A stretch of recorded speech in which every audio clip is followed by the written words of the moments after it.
Assalamualaikum warahmatullahi wabarakatuh teman-teman semua. Terima kasih sudah mengklik video ini dan semoga semua dalam kondisi yang sehat walafiat dan terus dipermudah segala urusan, makin dilimpahkan rezekinya. Tidak lupa juga kita berdoa semoga Allah melindungi kita dimanapun kita semua berada, amin ya robbal alamin.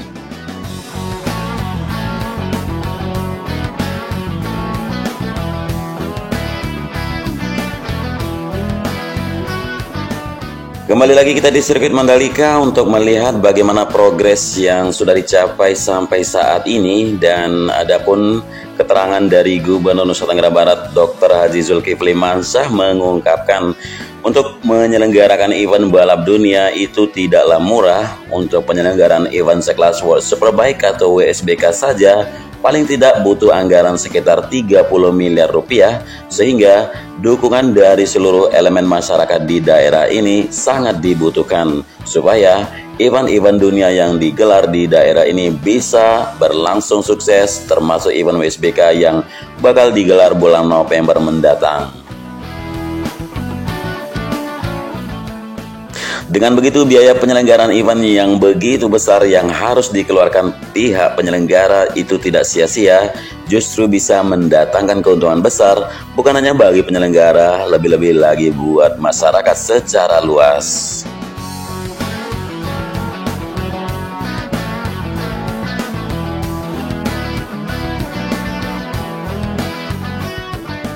Jadi dengan cara itu sehingga penyelenggaraan event-event dunia di daerah ini bisa terus berkelanjutan serta bisa berkesinambungan.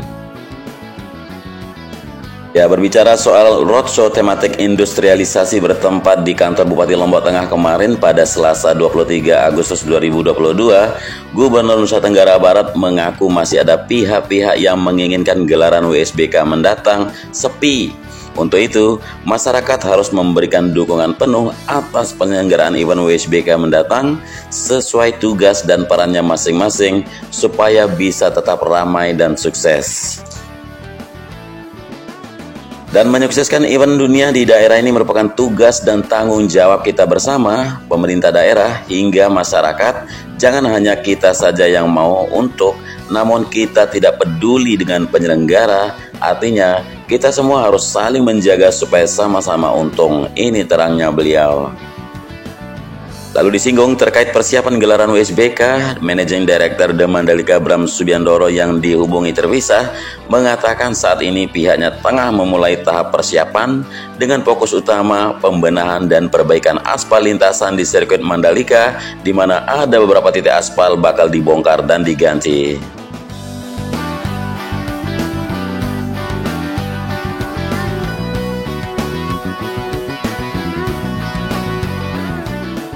Ya, perbaikan aspal lintasan sirkuit itu sendiri direncanakan dimulai pada 1 September mendatang, dan selama proses perbaikan berlangsung, sirkuit internasional Mandalika bakal ditutup, tidak ada lagi kegiatan di dalam area sirkuit nantinya.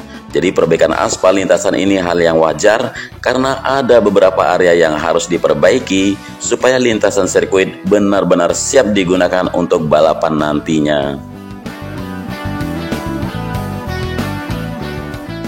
Selain itu, pihaknya juga saat ini tengah mempersiapkan proses launching penjualan tiket WSBK yang diharapkan bisa mulai dibuka pada bulan ini juga, dan terkait penjualan tiket sedang dipersiapkan dan mudah-mudahan penjualan pada bulan ini terutama tiket WSBK sudah bisa dibuka. Dan ditanya soal biaya penyelenggaraan yang cukup besar, Bram mengaku memang demikian karena menyelenggarakan event balap dunia tidak murah. Namun demikian pihaknya tetap berupaya menekan biaya penyelenggaraan supaya anggaran yang dikeluarkan tidak terlalu besar tetapi efektif serta hasilnya bisa optimal.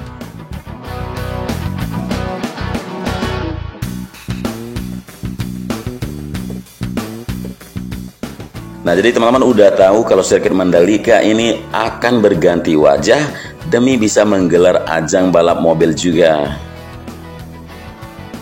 Ya, dari Direktur Utama MGPA Priyandi Satria menyatakan bahwa sirkuit Mandalika bertekad memburu homologasi dari Federasi Balap Mobil Internasional.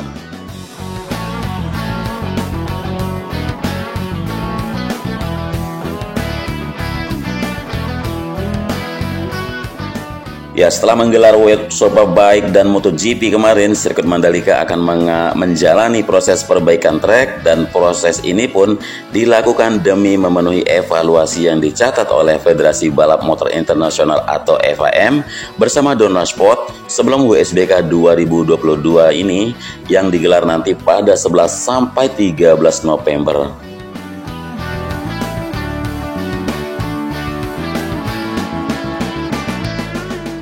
Ya, dalam keterangan resmi MGPA yang sudah dirilis, yang sudah teman-teman tahu, kalau Priandi menyatakan perbaikan trek akan dimulai pada 1 September mendatang dan diharapkan selesai pada akhir bulan. MGPA juga sudah berkoordinasi dengan IMI, FIM, dan FIA serta para konsultan trek seperti Dromo Circuit Design dan PTPP. Jadi dalam proses perbaikan trek nanti, MGPA juga berusaha mendapatkan homologasi dari FIA.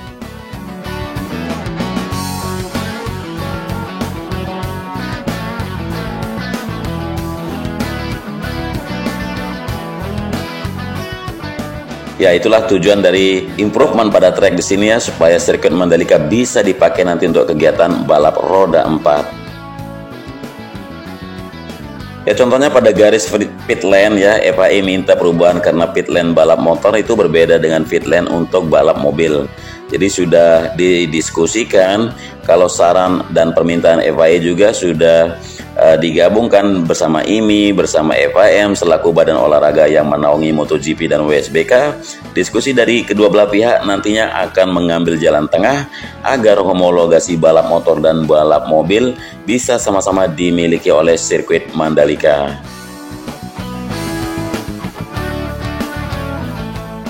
Ya, namun ada satu rintangan ya, yaitu proses perbaikan trek sirkuit Mandalika yang diharapkan selesai pada akhir September dan pengecekan terakhir akan dilakukan sebelum gelaran Shell Eco Marathon pada 11-15 Oktober nanti.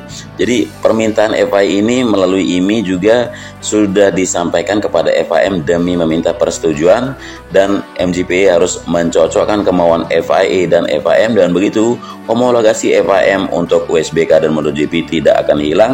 Alhasil korespondensi dilakukan antara mereka sudah dilakukan.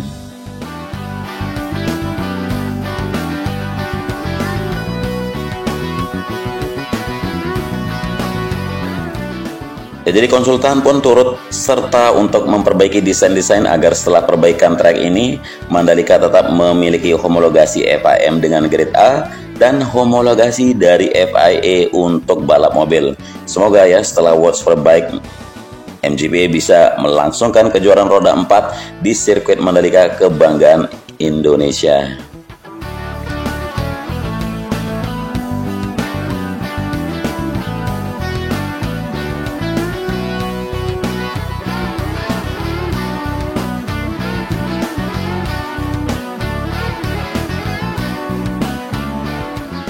Dan ada kabar terbaru saat ini ya, yaitu isu yang sangat santer terdengar, yakni terkait perhelatan sprint race.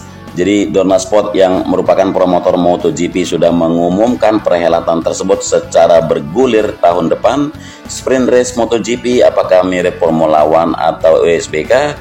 Jadi penjelasannya seperti begini. Dorna Sport selaku promotor MotoGP sudah mengumumkan akan menggelar sprint race sebagai format balapan baru di musim depan ini.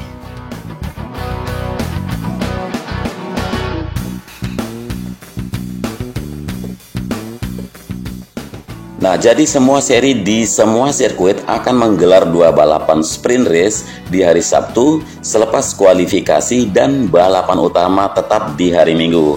Termasuk nanti di sirkuit Mandalika untuk MotoGP Indonesia yang masih digelar di musim depan.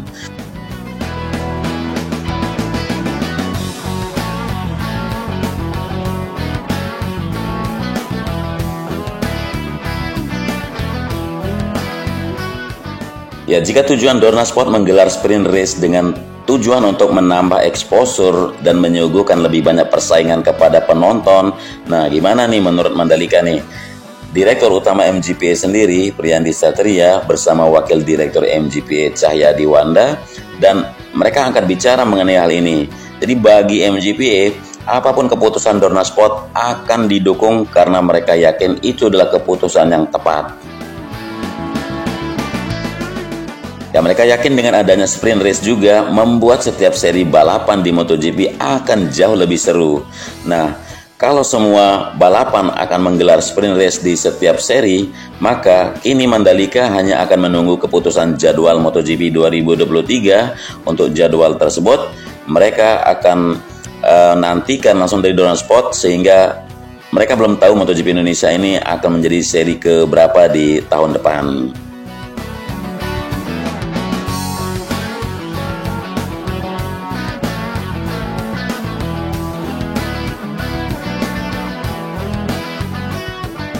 Ya, sejauh ini mengenai jadwal MotoGP 2023 baru dipastikan seri pembukanya dalam MotoGP Portugal di sirkuit Portimao Algarve ya teman-teman. Dan setelahnya seri mana saja dan kapan seri pertama dimulai masih belum diumumkan oleh pihak Dorna Sport. Jika masih tetap 21 seri musim depan, maka akan ada 42 balapan sepanjang tahun dengan total poin maksimal itu sekitar 37 poin. Nah, pemenang di hari Minggu mendapatkan 25 poin dengan 15 besar, sedangkan pemenang sprint race hanya 12 poin yang diberikan kepada 9 terdepan saja. Dan perlu kita ketahui kalau format sprint race pada MotoGP ini mirip dengan Formula One dan WSBK. Namun, begitu ada perbedaan dan kebijakan di setiap penyelenggara, jadi kita tunggu saja nanti seperti apa sih perjalanan sprint race MotoGP ini. Bahkan sejak diumumkan ya secara resmi pada Sabtu kemarin untuk penambahan sprint race di MotoGP mulai 2023 memang menuai opini pro dan kontra. Jangankan para penggemar, para pembalapnya saja juga terbagi menjadi dua kubu, yakni kubu pendukung dan juga kubu yang menolak.